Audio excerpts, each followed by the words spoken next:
Hi, everyone. Welcome back to Chem 140. It is good to see you. I hope everybody had a good weekend of recovery. You'll get a little bit more of that, as I was just reminded in the chat. I forgot that tomorrow is Veterans Day. Because it is a federal holiday and the college is officially closed, we're not going to have a stream on Wednesday tomorrow.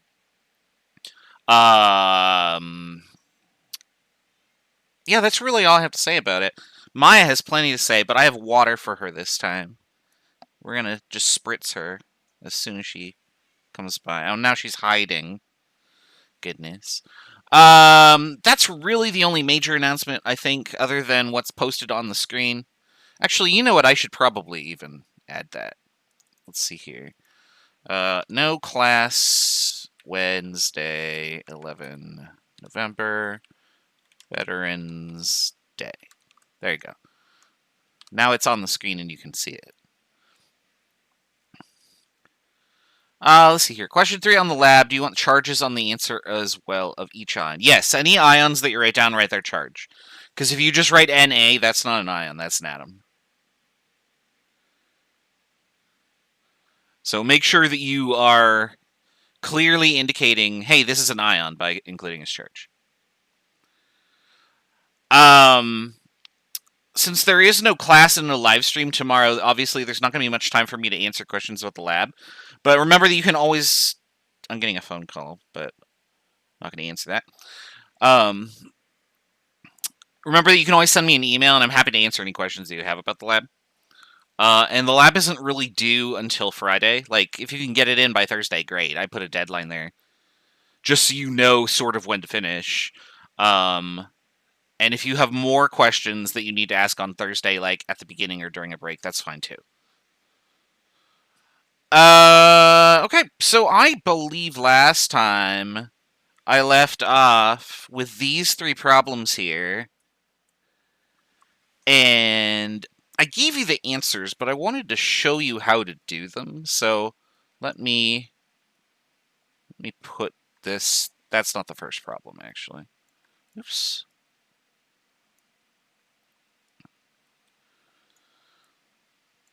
So just as a refresher, let's go over how to solve these problems here. I need more space to work with than that.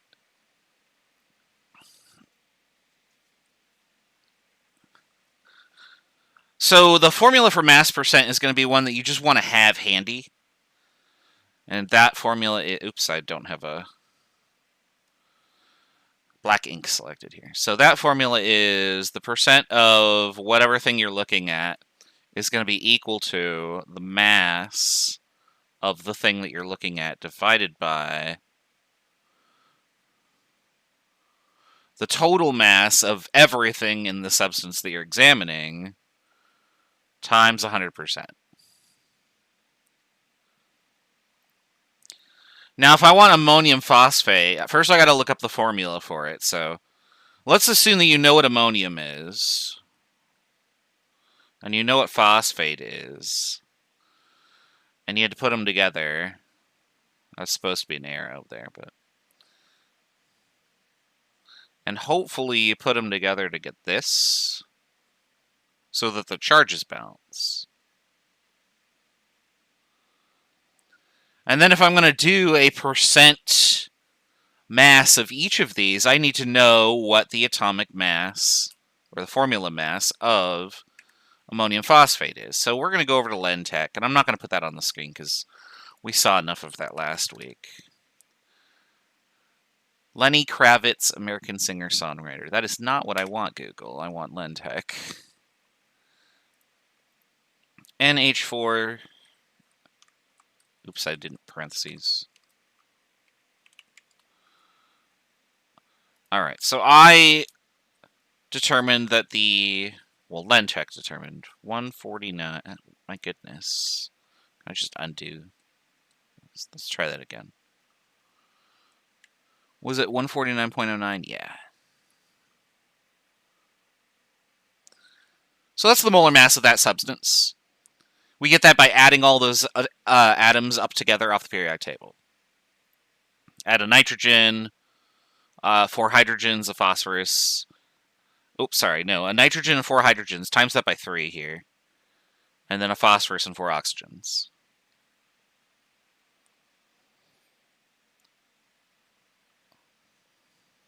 Alright, so this is the mass total. So to figure out a percent mass of an element, we're just going to say, let's start with nitrogen here. So the mass percent of nitrogen will be equal to, excuse me, the mass of nitrogen. Well, I've got 1 nitrogen here, so I'm going to say 1 times the mass of nitrogen, which according to the periodic table is that, divided by the total mass, times 100%.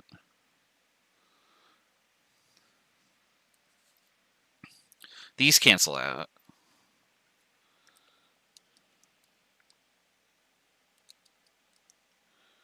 And you get 9.3... Oops, I didn't do that. Oh, shoot, hold on. 9.3949%.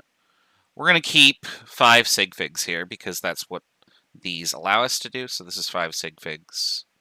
This is 5 sig figs. 100% is an exact number, so don't let that influence your calculations. 9.39499, so I'm going to do this.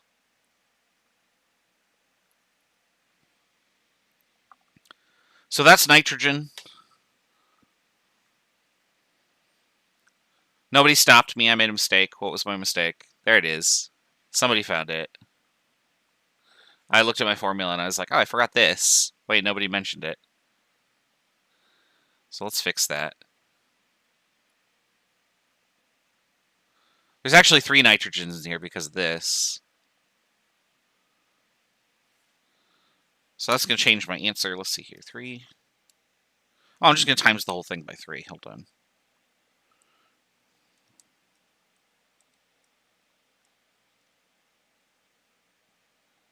My calculator will work. What the heck is going on? There we go.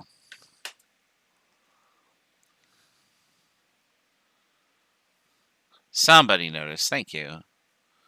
Let's fix that. 28.185 is now what I have. There you go. I noticed that as soon as I was going to hydrogen, I'm like, I'm going to do 1 more of these. And like, oh, I didn't multiply by 3.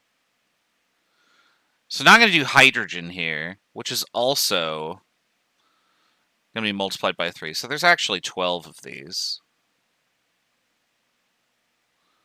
So when I do percent hydrogen, I get 12, oops, wrong color.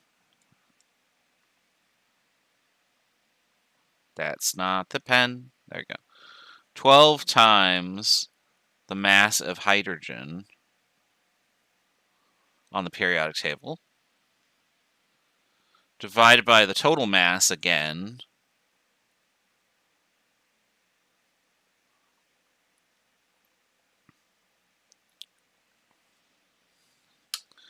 and when I do that,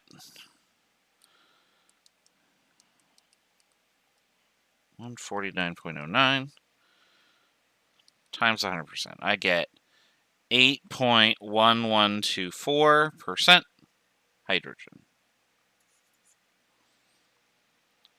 And you can do this very similarly for phosphorus and oxygen. You do 1 phosphorus and 4 oxygen, and do those separately.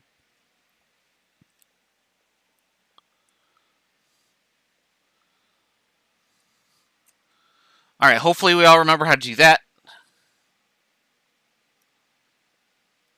Let's look at this other problem here, where we talk a little bit about table salt.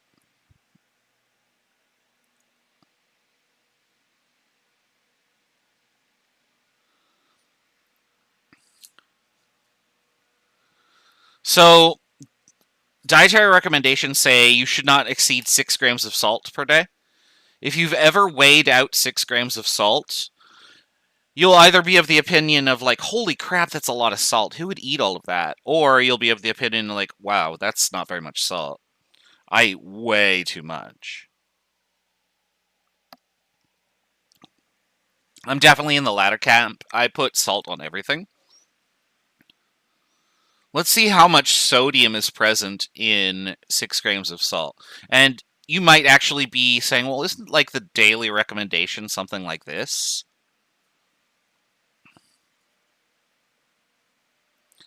Like, yeah, it is around there. So let's see if that checks out. So what percentage of NaCl is the Na part? Well, let's find out. So percent sodium is mass sodium over total mass, which would be NaCl.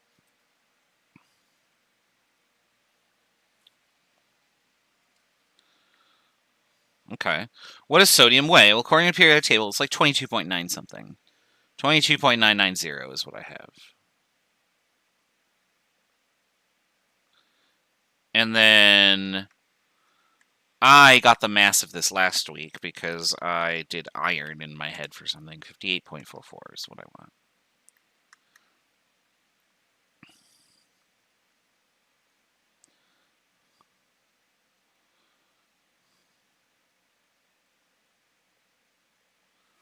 All right, so the total mass of sodium is...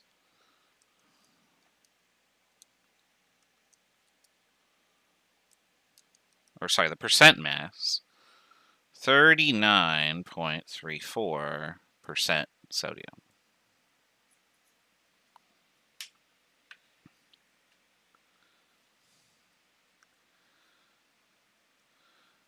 Now, something to remember with percentages is that they're ratios, remember?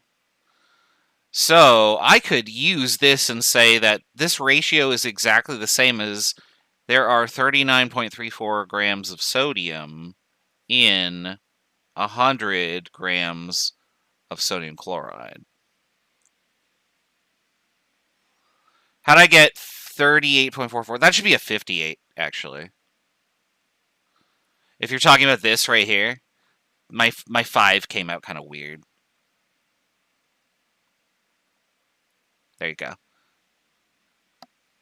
Was that what you meant?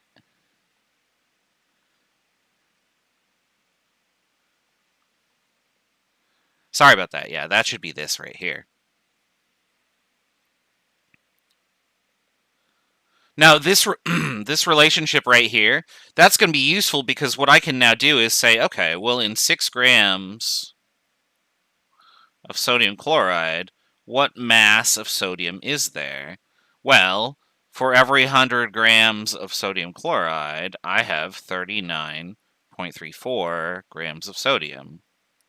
And these units will cancel out, leaving us with just the grams of sodium.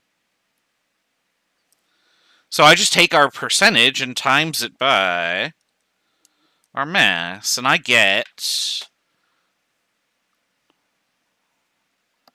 0. There we go.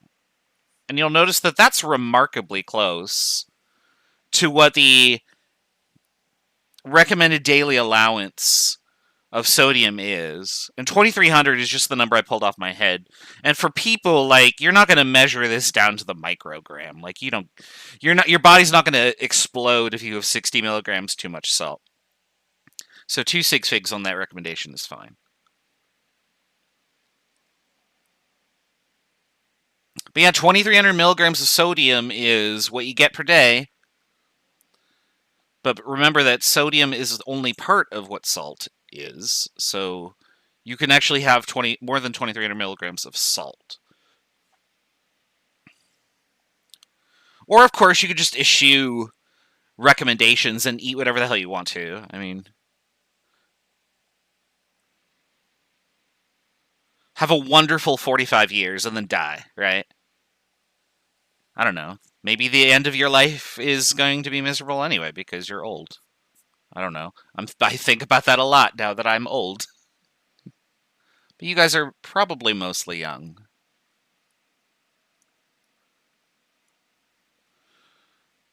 All right, last problem we have here.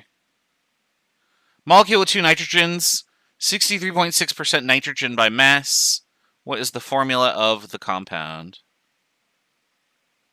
Oh, that's the nicest compliment anyone said to me today. Thank you. It's also the only compliment anyone said to me today because you're the first people I've talked to. All right, for the third problem, I'm going to put the percent mass formula here again. So I know that the percent mass of nitrogen is 63.6%. And that's going to be equal to the mass of nitrogen divided by the mass total. And the mass total is what I want to solve for.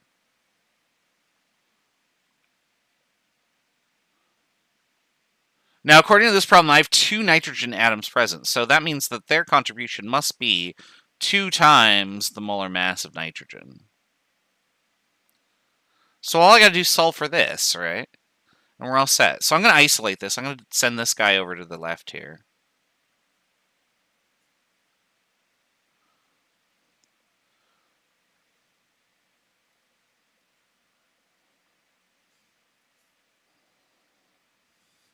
And these percent symbols, I'll just get a different color here. These are going to cancel out. So I'll get 0.636 equals this ratio. The algebra should be pretty trivial to do here. You're just going to swap this guy and this guy. So we'll put this in the calculator. 28.014 divided by 0.636. 44.04. Oops, I only get to have 3 sig figs here.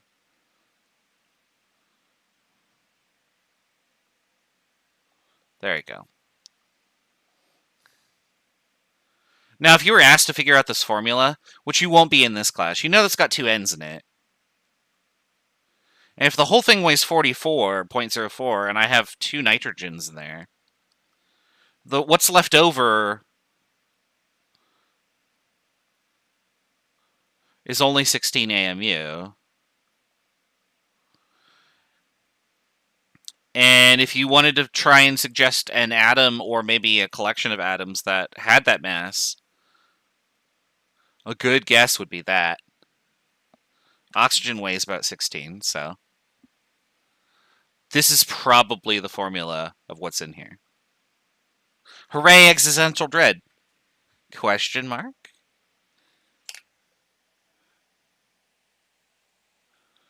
All right, so that's how you do those first 3 problems from the slide that we left off on.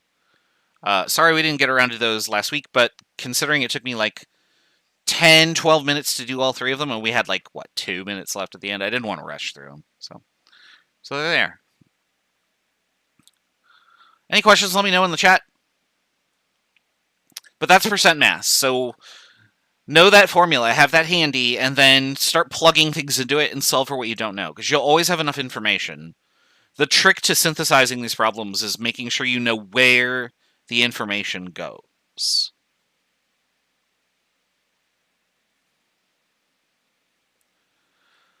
This slide is just a sort of like hint or suggestion for formula masses, because you're going to be getting formula masses from everywhere.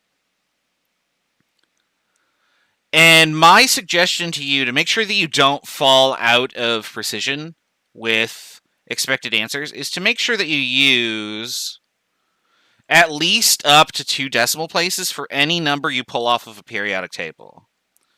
So like for hydrogen, there's a bunch of decimal points there. Do you need all of them?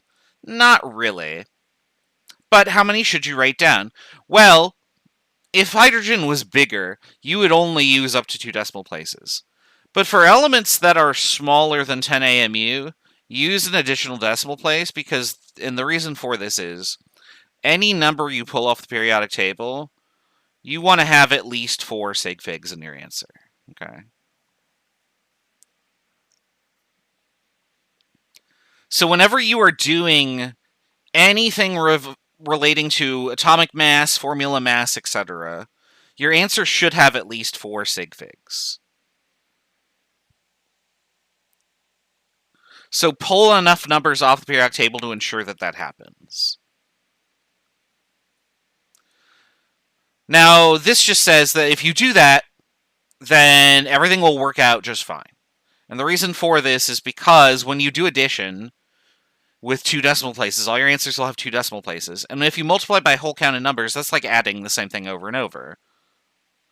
So you'll have the same number of decimal places because multiplication is just fancy adding.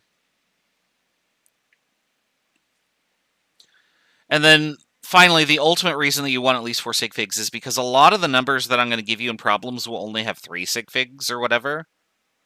And you don't want the number of sig figs for your formula mass to affect your answer. Don't let that be the limiting factor. Let the numbers that I give you do that, and then you will always land within the margin of error that I set up in Canvas. So you won't end up with a number that's too small and Canvas marks you wrong.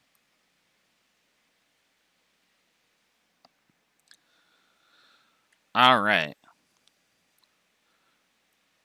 If you've taken a chemistry class before, in any context, you know what the mole is. You have heard about this. The mole is kind of the fundamental unit of chemistry. This is the unit... Oh my goodness, it's the other cat. No, you don't get to be here. Why am I spraying you with water? Ah. They're bored and want to go outside. If you've taken any chemistry class, you know that the mole is a special unit of counting. And if you don't know that, well, you're about to learn it.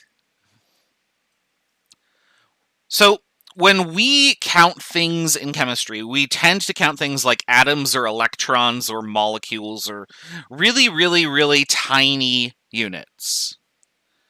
Counting large numbers of particles is hard because we end up with ginormous exponents. In fact, if I were to count the number of atoms in a 12-gram sample of carbon, this is the number that I get.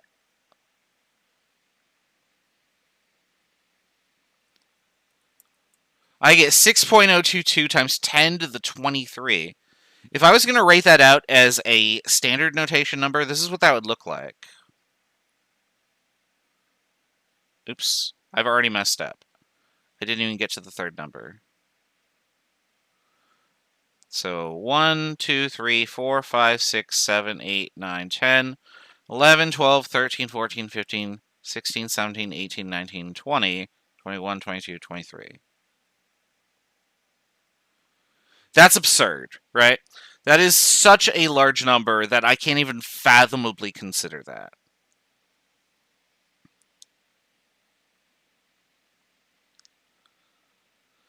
I forget if I have the slide that talks about how big this number is. So before I yeah, I have it on the next slide here. So we'll talk about that in just a second. But this is such a ginormous number that it's impossible to even think about something this big. We're going to try on the next slide, but this quantity, though, this number, 6.022 times 10 to the 23, is known as a mole. And what that means, basically, is that if you have a mole of things, you have that many things. So, for example, I was actually going to bring that up in just a second. Yeah, the mole of moles, where you have a planet of moles, roughly the size of the moon. I actually think it'd be much larger, but apparently...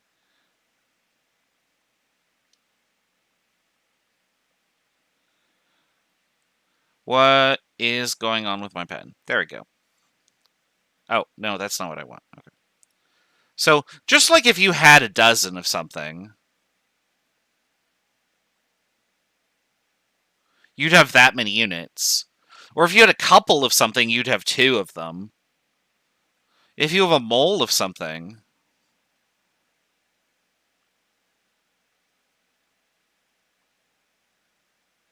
that's how many you have.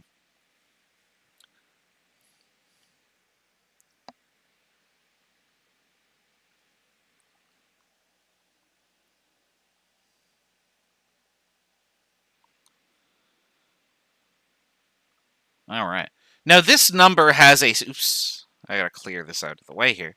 This number actually has a special name. This is called Avocados Number. This is named after a chemist, physicist, whatever, who did ideal gas calculations, which we'll talk about in Chem 161, and determined the quantity of objects in a very specific amount of gas. Why is that 1 mole? It seems like a random number. I mean, I could say the same thing about why are there 5,280 feet in a mile. Like, it seems like a random number. It's just what it ended up being.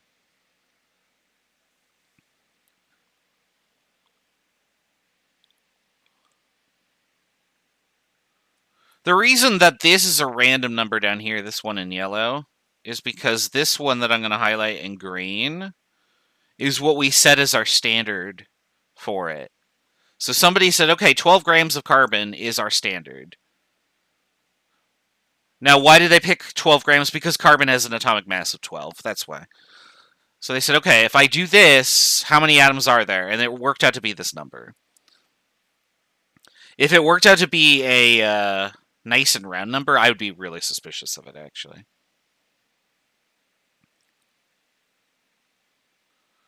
All right. Now, just how big is this? So, I'm going to draw a picture, and we're going to try and illustrate how big this number is.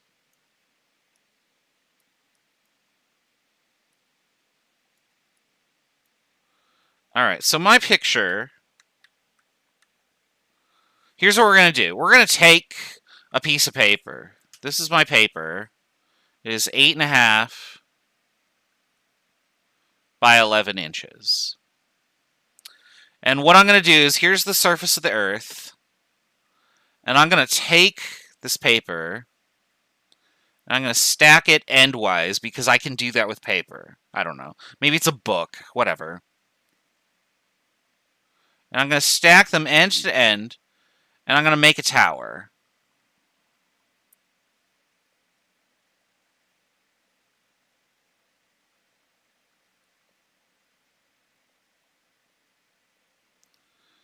All right. How far will this tower go? Without looking at the slides, how far would it reach?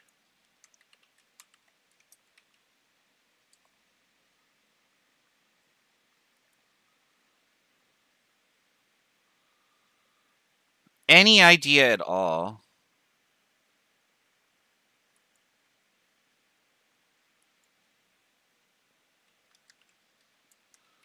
Would it reach the moon?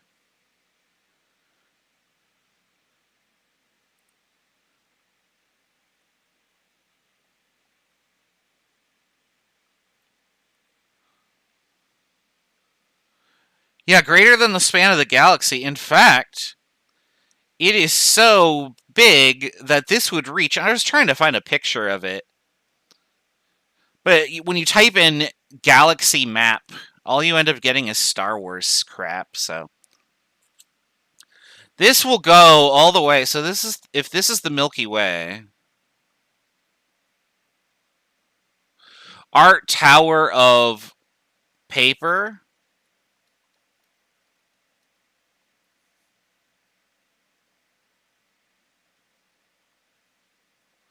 would go well past to the Andromeda... Well past the Andromeda Galaxy. Go right through it and keep on going. That is a huge number.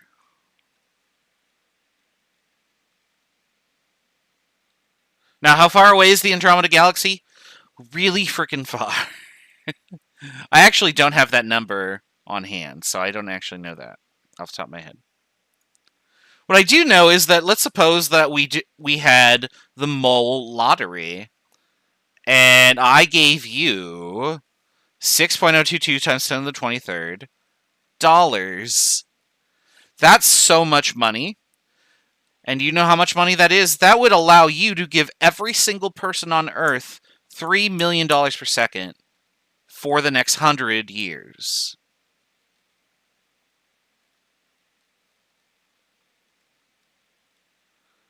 3 million per second. And then you collapse the entire economy, and we would wonder why we had the mole lottery. Like, that was dumb. And then here's just a little toothpaste for dinner comic that I found about Avocados Number. This guy's whole gimmick is that his drawings are awful, but his comics are funny. I mean, look at where this person's eyes are. They're practically in her, like, I don't know. That's not even part of her head. Now, this number, Avocados Number, is one of those numbers that I give you, but inevitably, you will always remember it. And why is Avogadro popular? Because everyone knows his number. So, no, you do not need to commit Avogadro's number to memory. However, you will do so anyways.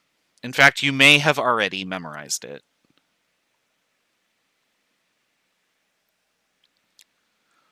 So what can we do with this number? Well, let's make some relationships here.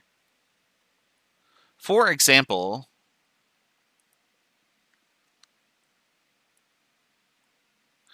I know the number of atoms that are in a mole. So with that information, I don't know what I just did. Oh, I hit page up or something. Okay. I don't know what I'm doing.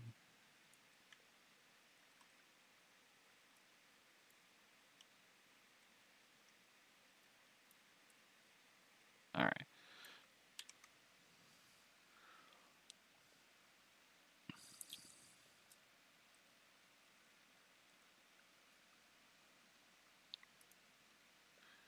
Oh, YouTube.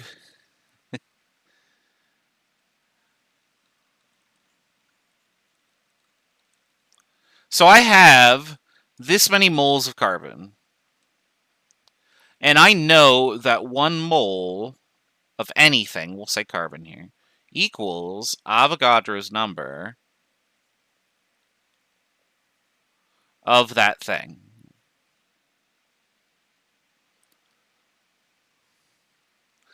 So I can take this relationship right here and do this.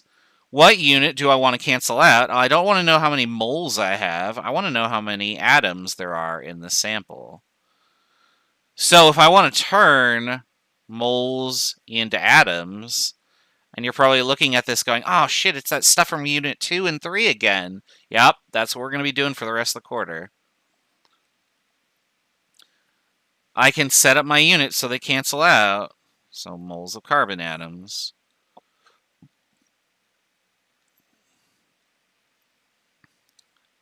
Now that I have the right units, we can do the numbers.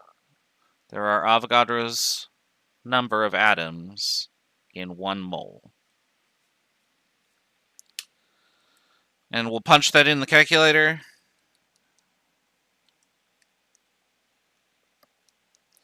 Be careful when you are entering numbers in the calculator. Make sure you're using the correct exponential button on your calculator. You might have a times 10 to the n button. You might have an E button or an EE or an EXP. Make sure you're just hitting it correctly.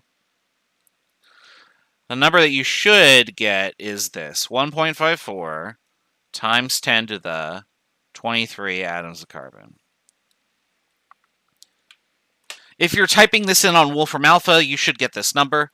If you're typing it in on a calculator and you're getting the wrong number, like you get times 10 to the 24, or you're off by power of 10, take a picture of your calculator with your phone if you can, and then send it to me over email, and I will tell you which button to hit.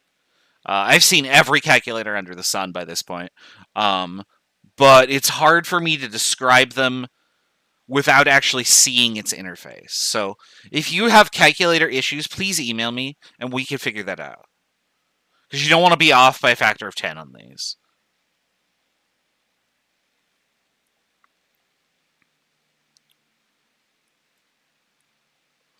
That's not what I wanted this to do. There we go.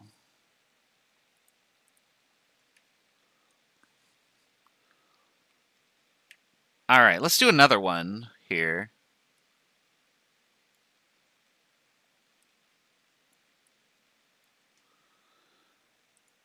Let's suppose that we have an automobile airbag that inflates, and when it does so, you get this many molecules of nitrogen.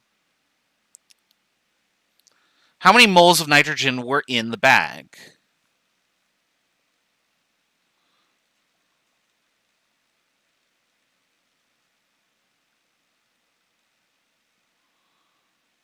So there's like 2 moles of stars in the universe. That's cool.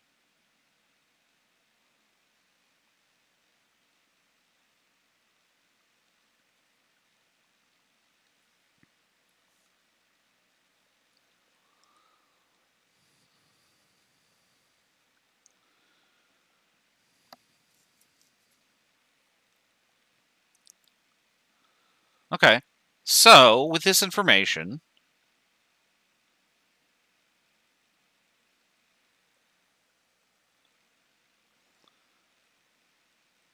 what should we be able to do? Well, I know that there are molecules of N2, and I can turn those into moles, and I can write a relationship that there are Avocados number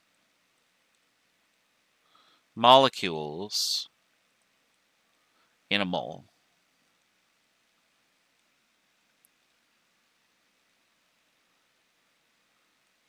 So if I'm going to convert from molecules to moles, I would need to cancel these molecules out. There you go. And we'll turn those into moles because that's the unit that I'm converting my answer to. There you go, my units match. So this is what I want for my answer. Now I can do the numbers.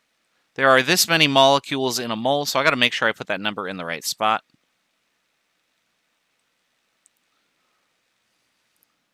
And that's in 1 mole.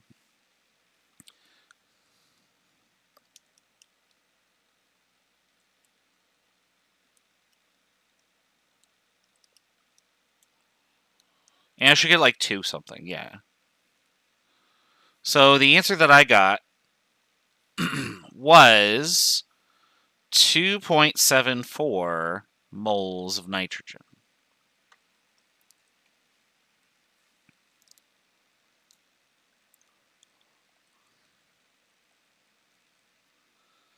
And there you go.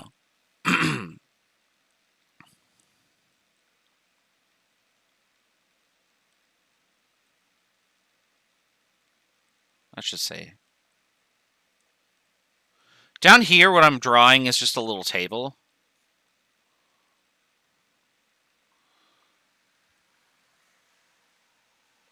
That will help you check your answer when you do these problems.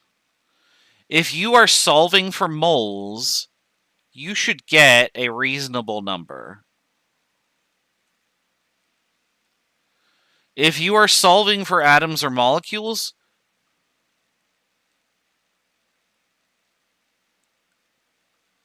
you should get a number that is so big that you can't even imagine it. Okay? Be careful that you aren't solving a problem and the problem asks you, tell me the number of molecules in 4 moles of sodium, and you write down like 12.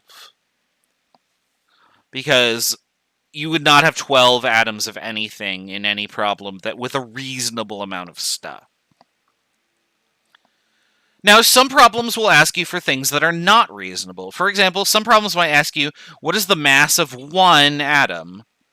And you can solve that. Maybe not yet, but you will be at the end of the day. Or if I gave you a collection of 100 atoms, how many moles is that? Okay, now that's not a reasonable amount to be working with, so these guidelines don't work. But if you're working with a reasonable amount of moles, which is like 1 or 2, the number of atoms or molecules in that should be a humongous number. Okay, so be careful. Make sure that you aren't reporting a humongous number of moles because, like what somebody just said in the chat, there's only 2 moles of stars in the entire known universe, apparently. So don't estimate that there are 7 times 10 to the 23 moles of something, because there will not be.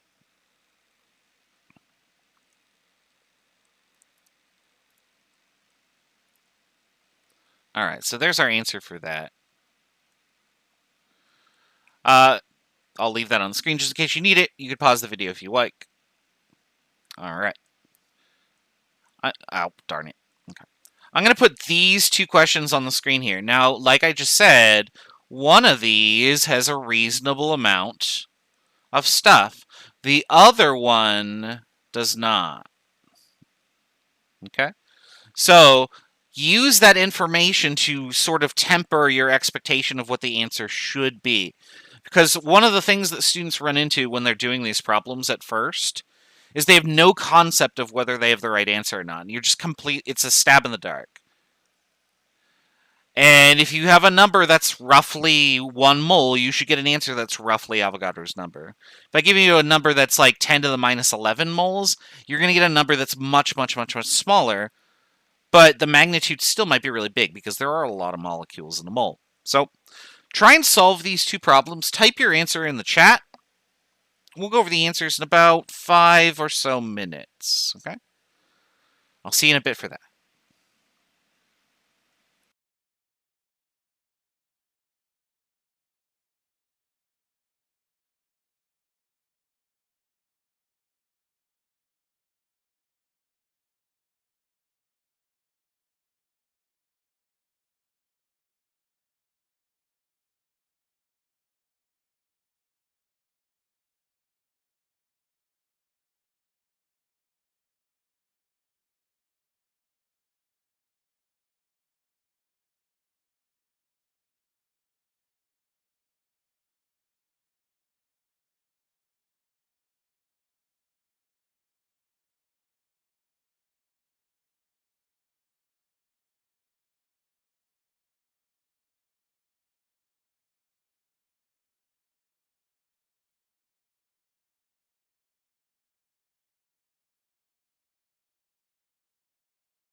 All right, I see some answers coming in, so we'll give you 1 more minute to do these, and then we'll go over the answers together.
Oops, I was muted. I'm just sitting here drawing lines. I'm playing with settings on Photoshop here. That didn't delete everything. How come? I must not have clicked on the window.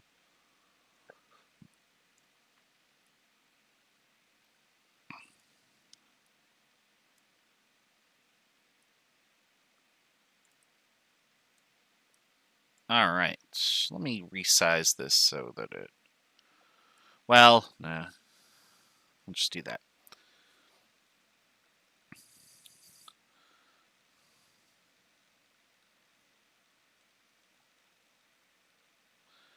All right, so we have this many moles of lead. I know that there is a relationship between moles and molecules, or moles and atoms. So that if I do this, I will get an answer. I don't need that line, actually. You have atoms of lead. So let's put down the relationship. In 1 mole, there are Avogadros number of atoms. You're probably noticing that whenever I write down mole, I'm just writing the number 1. And whenever I write down atoms or molecules or formula units, I'm always writing down Avogadro's number. And that's just a pattern that we're going to be using when we do these types of dimensional analysis. So when I punch this in, it looks like I'm going to get like 5 times 10 to the 23, right? Wrong button. 23 times 0.835. 5.02. 5.03, actually. Boop. Oh, I can no longer undo for some reason because Photoshop. I erased part of my number. Times 10 to the 23 atoms of lead.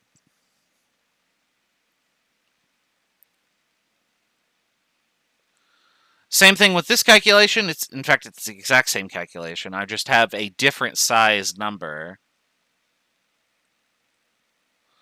This is a nanoparticle. Nanoparticles are very, very, very, very tiny, and yet they still contain a large number of atoms.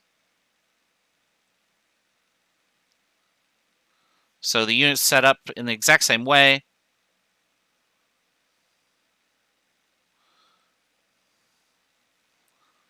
Then when we do the numbers, I have this many atoms in a mole. And this problem is really just a calculator check to make sure that you are entering things in your calculator correctly. And I got 3.22 times 10 to the minus, not minus, times 10 to the positive 13. Which is still 32 trillion atoms.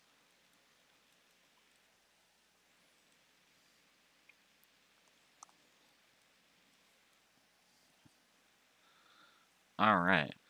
When we get back from the break, we're going to take this relationship that we have learned and then relate it to something else that's important for determining how much stuff we have. In fact, it might be the way that we can conceptualize this, and that is mass. What do these things weigh? What would a mole of lead weigh? What would a mole of water weigh? So on and so forth. We're going to put all that information together when we get back after this. So let's do that. I put the timer on. We'll put more Outer Wilds music on. Outer Wilds is a great game, and if you haven't played it, you really should. And I can't tell you anything about it because that's kind of its shtick. So, start the timer, and I'll see you in a bit.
All right, we're back. If you have Steve next quarter for Chem 161, I don't know what he's actually teaching next quarter. Steve's the one who recommended that I play Outer Wilds, and it became one of my favorite games ever. And so, like, there's this weird combination of like banjo music and then also like this creepy existential crisis music that you'd expect to go on when the outer space explodes or whatever. And that's kind of what the game is about. So, I can't really say much about Outer Wilds without giving it away, other than space shenanigans. Like you get a spaceship and you get to fly around all over the galaxy. Or not galaxy, but the solar system, and it's really, really, really, really, really good. And Steve loves it. So if you tell him like, "Hey, Wes told me to play Outer Wilds," he will love you. Which might be a good way to break the ice for an online class. Who knows? That's the wrong window. I want to be here. There we go. Excuse me. You have me for 161. Oh, then you're going to hear all this music again next quarter because I am an unoriginal hack, and there aren't that many games out there for me to play soundtracks to. That won't get my YouTube channel shut down. All right, so the last thing we got to do about talking about the mole, we got to figure out how much one mole weighs. So, like, if I gave you a chunk of, I don't know, say sulfur, and said, "Hey, here's a mole. How much would I give you? Would you be able to hold it? Would you be able to see it? Would it crush you? Like, what is the amount in terms of mass that is there?" And it turns out that we have set up the periodic table in such a way that that information is already written there. And we have established all of our units in such a way that these numbers become reasonable to work with. You might remember earlier that I said, and I didn't actually choose this number arbitrarily.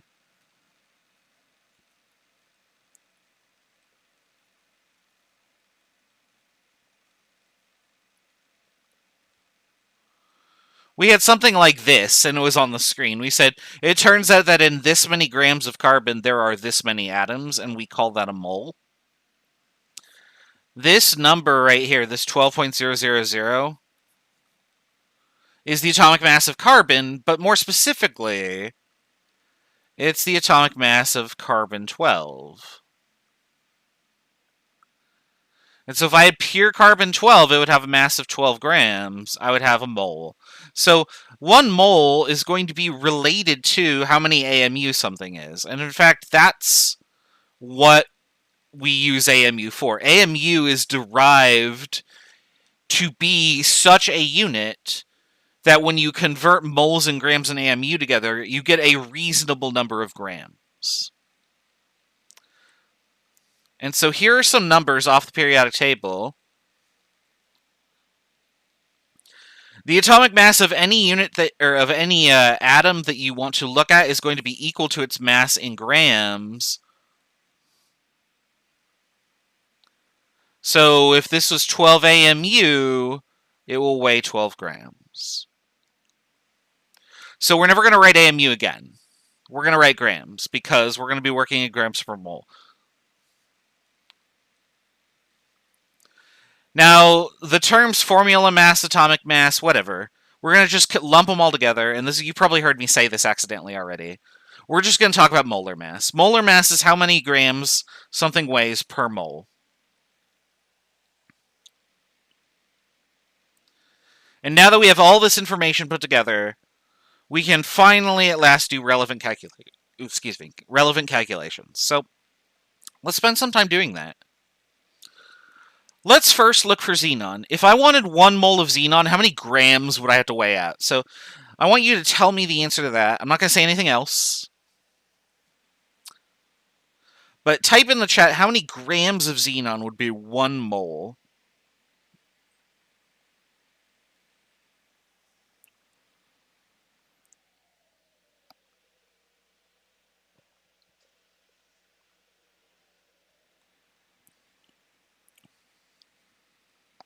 There you go. Very good.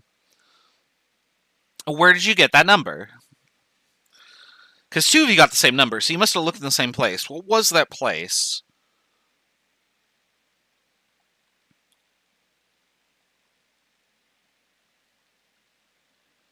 Yeah, straight off the periodic table. Very good. You can also look it up on Lentech. Now, just like with atoms, if I wanted to find, say, the molar mass of water, well, or uranium, like uranium, you can look it up on the table. Let's suppose I wanted to know the molar mass of H2O. In other words, how many grams of water do I need to have a mole? You can just go to Lentech for that. So, do I have Lentech open still? Where is it? I don't. Let me get that. Do I have a window capture? That's not Chrome.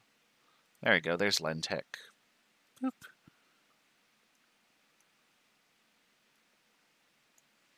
And again, you just type it right in, H2O. And there you go. So if the molecular weight, is 18.02, I'm just curious if it shows my desktop on that. I don't know if it does. I accidentally moved the cursor to the bottom right. You'll just see a picture of my Shadowrun orc. 18.02 is the total molecular weight. That's also its mass in grams per mole. So 1 mole of water is 18 grams, or about 18 milliliters. So if you pour out... Oh, I wish I had my measuring magnet now. It's on my fridge. It's like a few teaspoons of water is a mole, for specifically water. Actually, I guess I could look that up. What is... Like a teaspoon is 5 milliliters, right? Teaspoon, 2 milliliters. Yeah, so like 3.5 teaspoons of water, or maybe a tablespoon.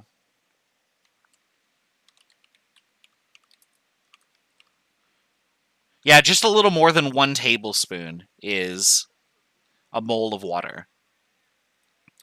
And this is all just sort of FYI, but it helps you conceptualize that, like, wow, a mole is a huge, huge-ass number. But when I look at these macroscopic objects in front of me, 18 milliliters, not that much. Very small amount. So what does that lead you to conclude about how big molecules and atoms are? Extremely tiny. So tiny.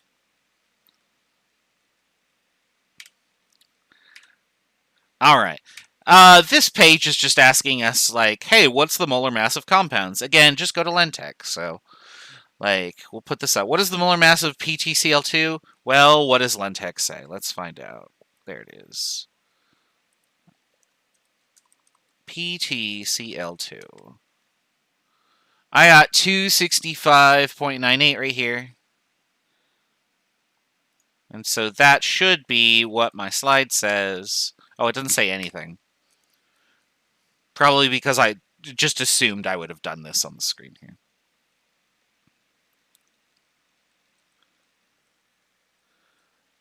Now, if you were a total nerd, yeah, you could write your recipes in moles, but then you would get into the problem of, like, how do you do a mole of egg? Like, a mole of sugar you could totally do. But, like, some things don't really have chemical formulas because they're too complicated.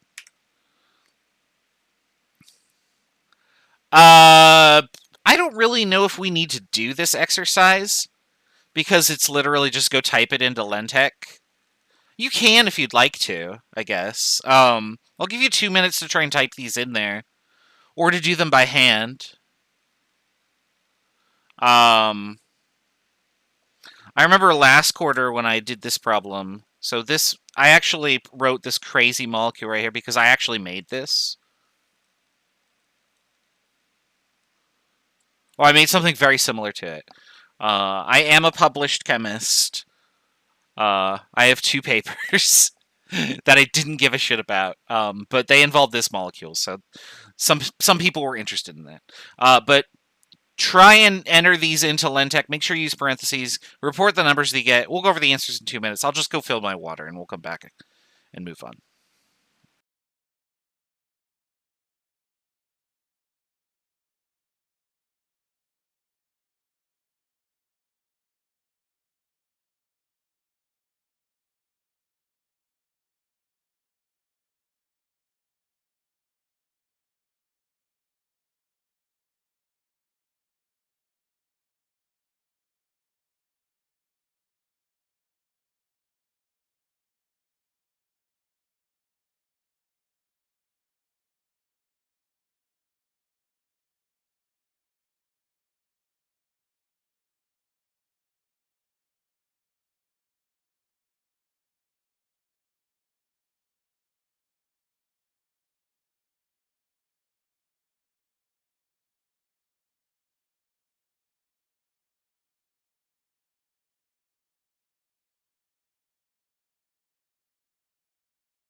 All right, I'm back. I just closed the Lentech window, knowing that I was going to need it. Hold on. Reopen, close tab. Yep, that's the right one. Boop. So we'll just do this. I mean, we don't need to see me, right? Who cares? So let's just type all these in really quickly. So C11H22O11. This is lactose. This is different from sucrose. Sucrose, I believe, is C12H22O11. And its mass fell off the screen. Oh, I can't click over there. What am I doing? I gotta click on this window. There we go. So lactose should weigh 330.28. Magnesium phosphate. You can see how I'm typing these into Lentech. This is the same way you're going to type your answers in for the quiz this week. If you have not already taken the quiz, just don't type subscripts. Canvas doesn't recognize them. There's the mass for magnesium phosphate. This cyclopenadienyl uranium chloride thing that I made.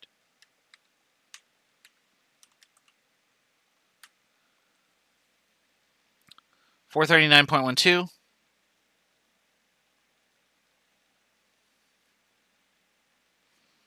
The compound I worked with was actually a CP-TET, which means that it had methyl groups on it. It was CH3 parentheses 4 C5H.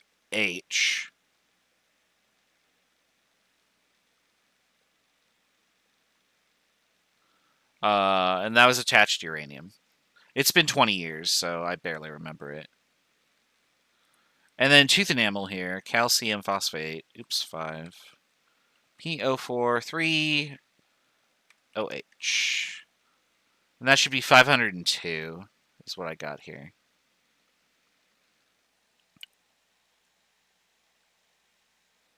So yeah, I've done some very unique chemistry that nobody else has ever done.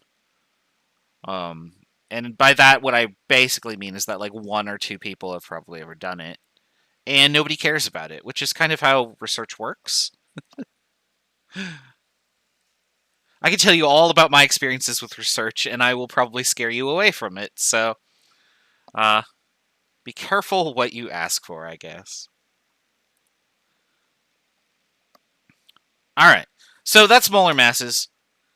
Let's put this all together and start asking some questions about just random quantities. And I think that that's going to be all the time that we have. Oh, no, it's only like 3:20. So we might actually have a little bit more time than I thought. So we're going to put all of this information together. I can convert between a number of particles and a number of moles. Now I'm going to indicate here that this word right here, particles, so this is sort of my catch-all. I don't really know what to call all of these subatomic entities. So particles refers to if you are counting atoms, if you're counting molecules, or formula units. They're all particles. Okay. In other words, this is a count. This is a number. So if I want to convert a number into moles here, I got to use Avocados number, and that's this. And you can tell that this is looking like those unit maps that we're drawing. I made one specifically for this process, because we're going to be doing it a lot. Now, in the slide that we just did, I combined 2 words there. I don't even know what the second word was. In the sorry, that just sounded really dumb, and now I can't stop laughing about it. In the previous damn it. In the previous slide, we talked about how you can figure out the number of grams of something by looking at its atomic mass in the periodic table. So, to figure out the amount of mass in 1 mole of something,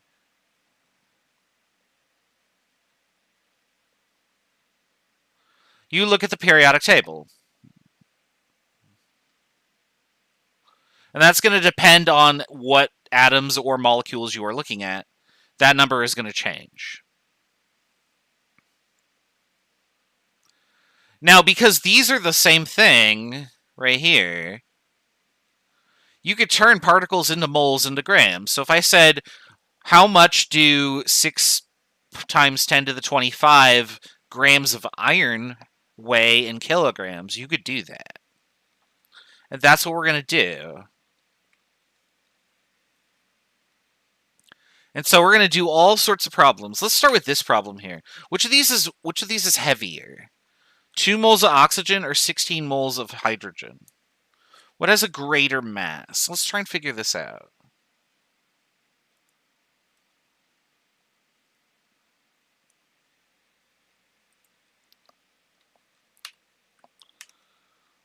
Alright, I could scroll that down. Alright, so I have 2 moles of oxygen, and I have 16 moles of hydrogen.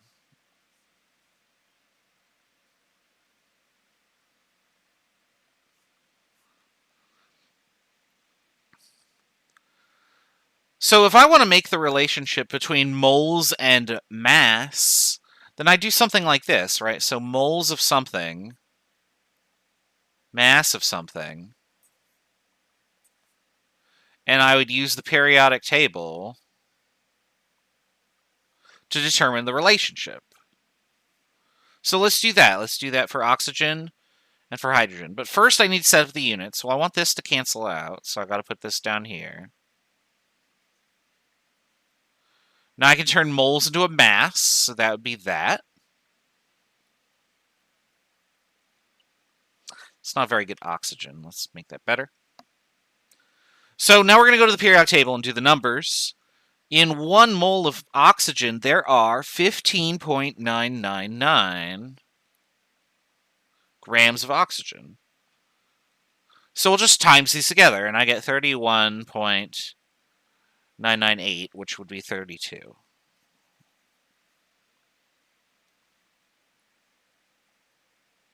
Not 300, 32.0. There we go.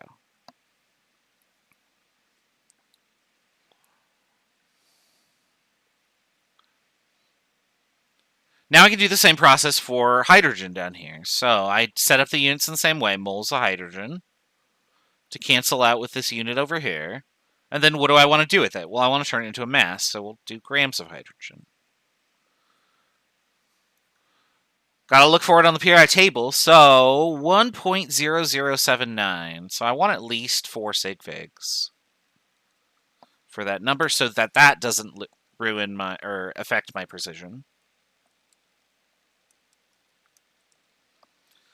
And when I do this, I get 16.1 grams of hydrogen.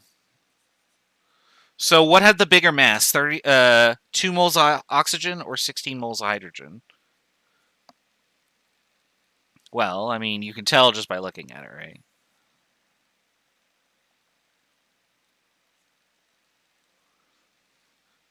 So even though there were far fewer atoms in the oxygen sample, each oxygen atom weighs way more. And you can tell that by looking at this number here. 1 mole of oxygen weighs 16 grams, but 1 mole of hydrogen only weighs 1 gram. So you would need 16 times as much hydrogen to weigh as much as the same, or as 1 mole of oxygen.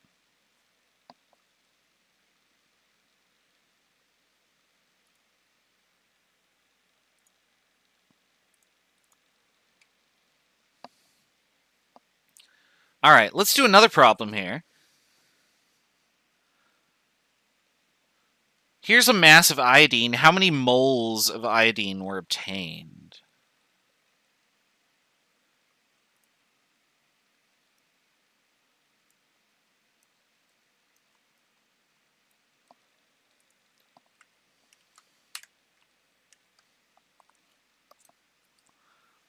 All right, so I have 34.9 grams of iodine.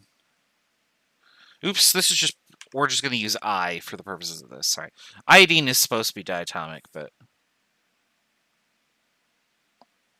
that's okay. Now I want to figure out how many moles I have.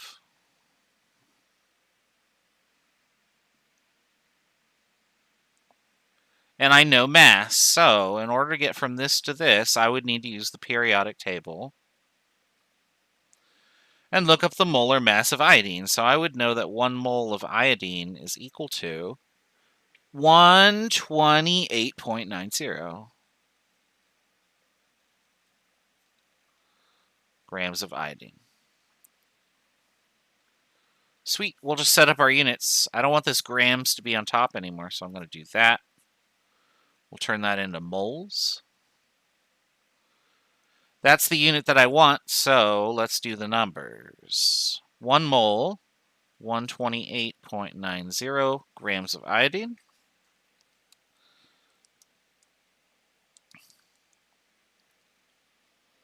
And I got 0.2707, so we'll do that.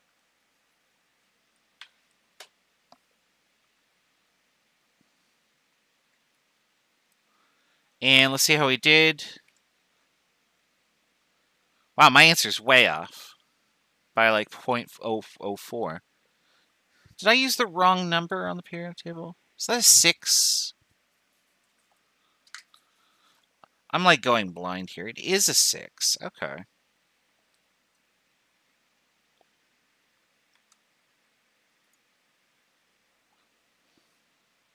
So let me fix this. So this number right here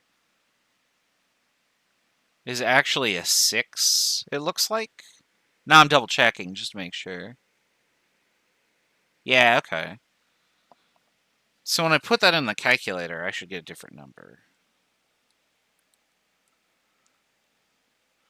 0.275. Okay, sweet. So we'll just do this.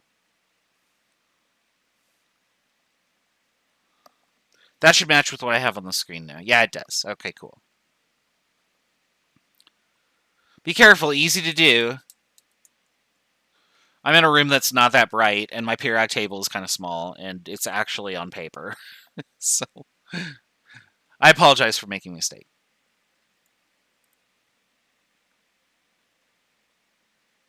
All right, let's do a more complicated problem that involves multiple steps here. I'm going to give you sulfur. I'm going to give you 19.7 grams of sulfur. Is the chat not showing up? I don't know how to refresh this. Oh, weird. I have a button here that just says top chat and live chat. I don't know why I set the top chat. This can go away.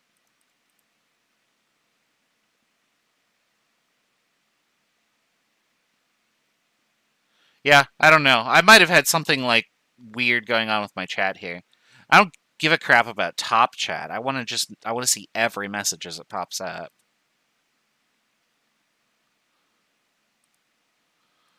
Oops, that's not what I want. I want live chat. Okay. Sorry, ignore that YouTube info there. Where did it go? There we go. Okay. So now let's look at the sample of sulfur here. We're going to do the same process. Except this time, instead of starting with a mass of something and ending with moles, we want to know the number of atoms that there is. Well, since I know how to turn this into moles, and I know how to turn this into atoms, we'll just do 2 steps instead of 1. Could you go directly there? Yeah, but I don't like talking about doing that specific shortcut where we do this, because it only works for this problem, and then people want to apply it for everything. So we're not going to do this route. We're going to do the stepwise, one at a time.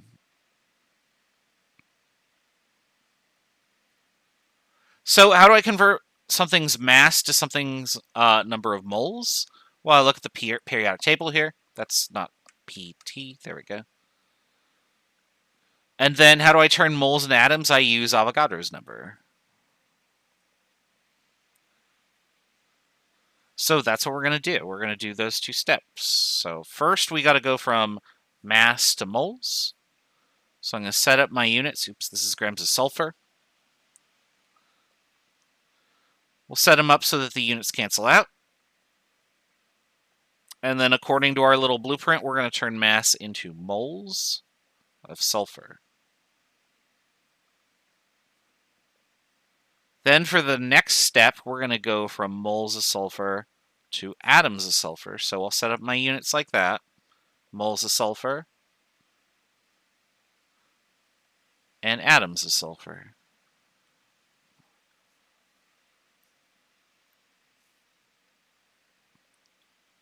And that's the unit that we want. So that's going to be the units of our answer.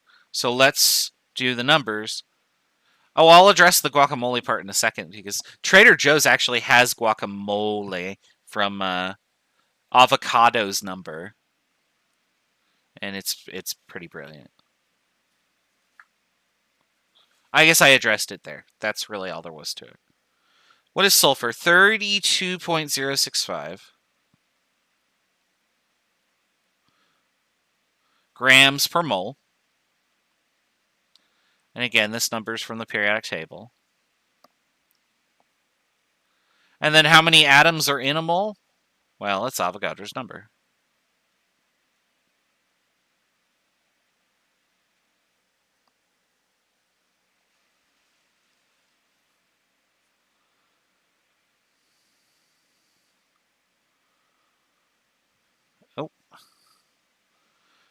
I apparently made a ruler line. Can I get this off of here? No, I can't. It's stuck here forever because that's my life now.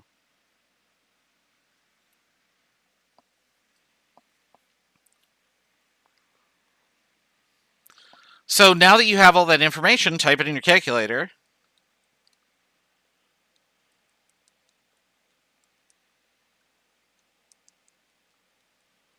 And report the number that you get.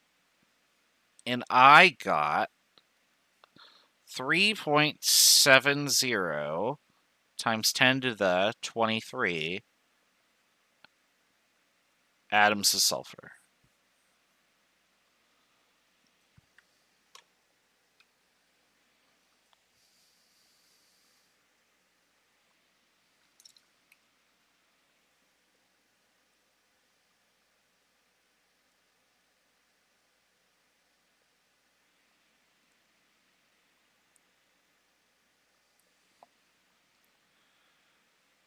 All right, so got to click over here. So now that you've seen it in action, let's have you do some examples on your own. So I've got some helium, I've got some benzene, I've got some water, and I've got some octane. So I want you to do these 4 problems. So tell me how many moles of helium are in a balloon with this much helium.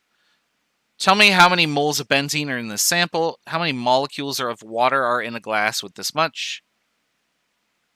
And then tell me how many moles of octane are in a 20-gallon gas tank if it's all octane, and here's its density. Okay. That's just an extra step for that problem. We'll go out and do that with all the others in about 6 or 7 minutes. Okay, see you in a bit.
Anyone have any questions? Well, let's do 2 or 3 more minutes and we'll go over the answers, and I think that that'll be all we do today.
All right, let's switch over to this screen. Let me wheel this back up to the top. We'll just put 2 problems up here. All right, so erase. And let me scroll up and we'll get started.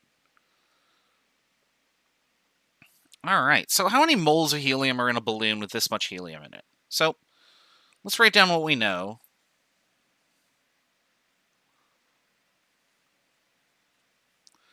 And this is a unit of mass. And the problem wants us to turn that into moles. So my relationship between grams and moles can be found on the periodic table.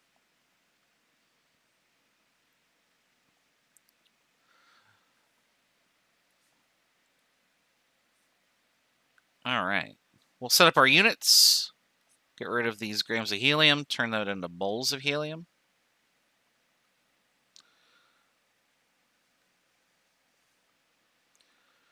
And then let's look up the numbers. I don't know helium off the top of my head. Let's see here. 4.0026. Now that's a mass, so we want to put that down here. Be really careful when you're putting these in the correct spots. Make sure you're putting them in the correct spots, I should say. And then we'll round the numbers. This is probably going to be like 0.1.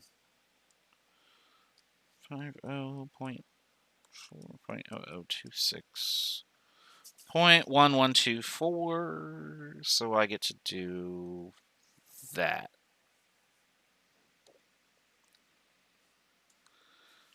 There you go. That's the first one.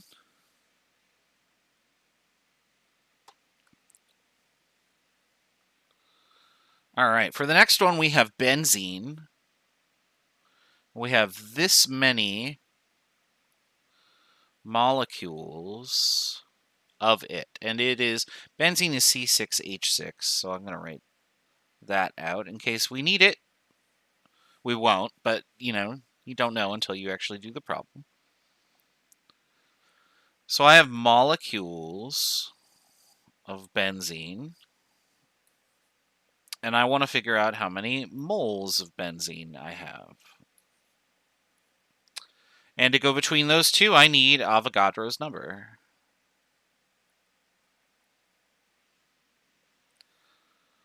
So let me set up my units. So molecules, I'm going to abbreviate it that.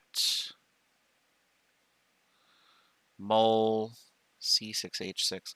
Be really careful with your abbreviations. You want this extra few letters here to differentiate molecules from moles. And don't use M for moles because M is meters. Not that you're going to ever really use meters in these calculations, but you don't want to duplicate any units and get confused because this is hard enough as it is. So let's use Avogadro's number here. That goes with the number of molecules, so that would be here. And that many are in 1 mole. You'll notice again that whenever we write mole in these calculations, we're always putting 1, because 1 mole is our reference. And 5.79 times 10 to the 24 divided by 6.022 times 23.9. Oh, 9 something. There we go. 9.61. There you go.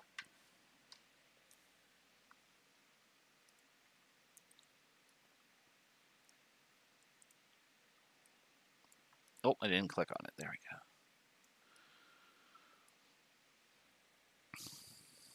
All right. For the next problem, how many molecules of water are in a glass containing 355 grams of water? I don't want to write in somewhere I can't see. So I have this many grams of water.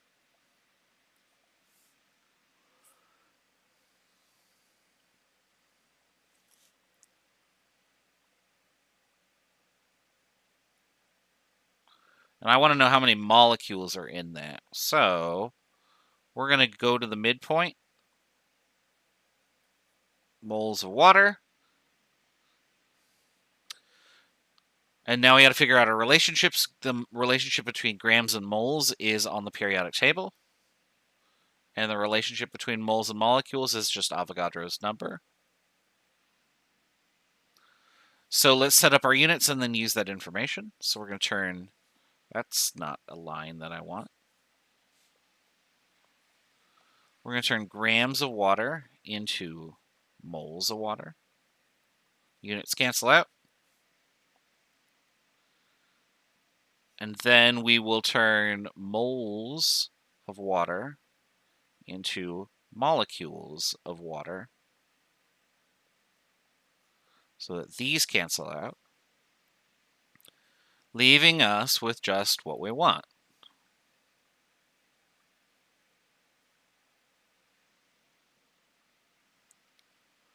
Okay, let's look at our relationships here. So this first one right here, that's going to be this.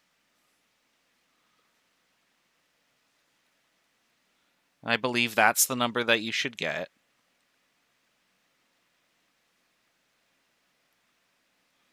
And then this relationship right here is just this one.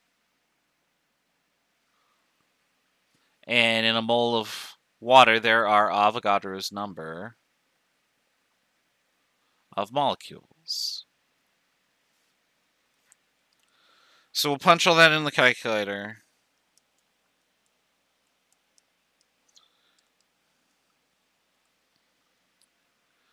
And the number I get was 1.19 times 10 to the 25 molecules of water.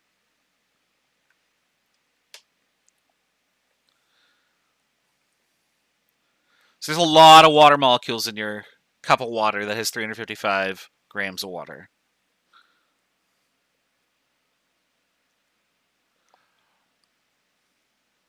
All right. I need more space for the last problem, so I'm going to have to scroll back up and just delete.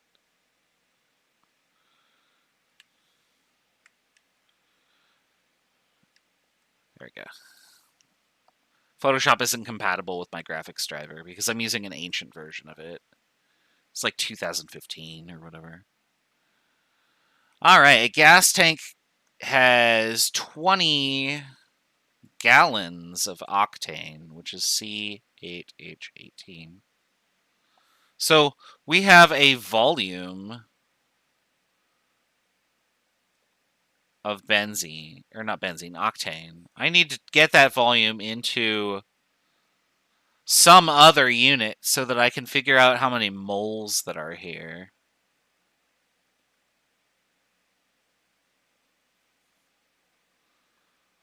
And what can we do from moles? Well, we could do number, we could do mass. Of these, the mass is the most useful because I could turn volume and mass into one another if I knew the density. Which you do. I gave it to you in this problem. 0.703 grams per milliliter. So if you know the volume in milliliters, you know the mass then in grams.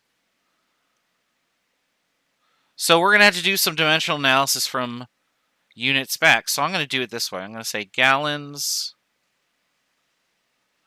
into liters, and then liters into milliliters.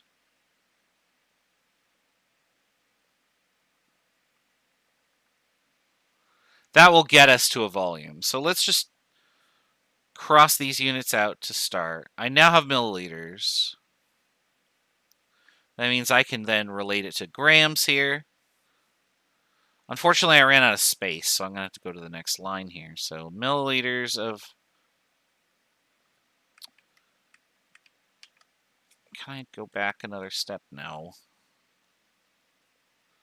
Do it that way.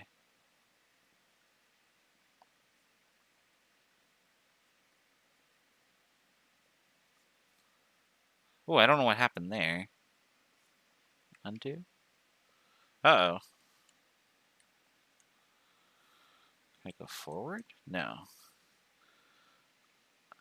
I broke it. Or something. Let me write that over again.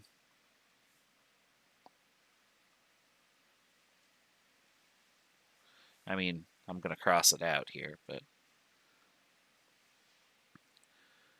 So now that I'm finally in grams, I can then turn it into moles.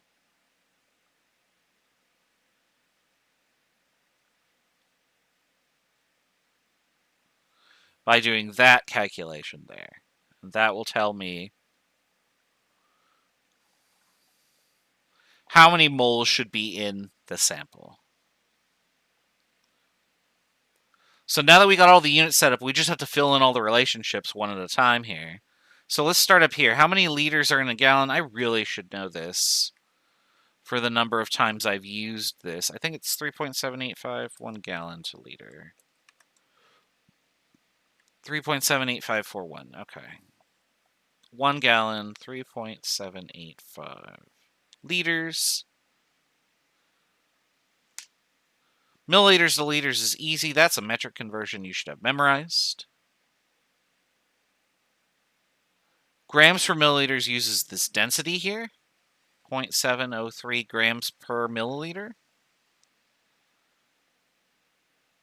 And then grams to moles uses the periodic table. In 1 mole there are, and let's go to Lentech for that. That's not Lentech, that's Google. C8H18. 114.23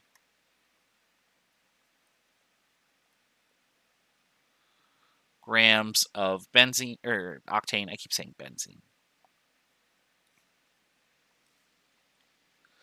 Now, finally, we'll punch it all into the calculator. 23.785.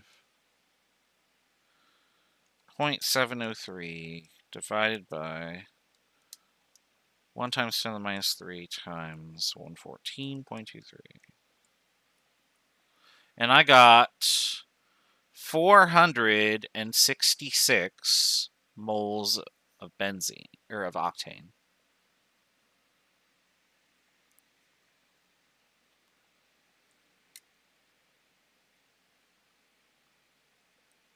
You might think, wow, that's a lot of moles of gasoline in a 20-gallon tank. Are we really using that much up? Well, if you think about it, well, 1 mole is 114 grams. If you turn that into milliliters, that's 162 milliliters. So 1 mole is 162 milliliters. How many times can you put that in 20 gallons? Well, you could do that 10 times per liter. So there's 10 moles per liter gasoline. And there's about 4 liters per gallon. So yeah, you'd end up with like 400 or something. So that number checks out.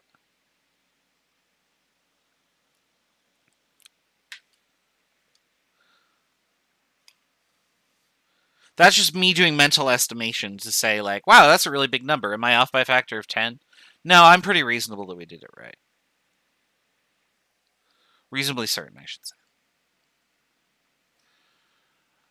Okay, so that was calculations with the mole. I think the next section here actually starts a new topic, so we're not going to do that today. So, yep, that's going to be all for today's lecture. Just a reminder that that I have to stretch. Sorry. Just a reminder that lab number 3 and quiz number 6 are due on Thursday. So make sure you get those in by the deadline. But also that there's no class tomorrow. So send me an email if you have any questions. I'm happy to answer emails even on a day off. I just will not be streaming something because I don't think that I can on a day that the college is closed. That would probably be kind of problematic. All right. So thanks for coming out to today's lecture. I hope everybody found it useful. I will see all of you in 2 days for the rest of Chapter 12. And probably starting Chapter 13 on Thursday. So I'll see you for that. Have a good one.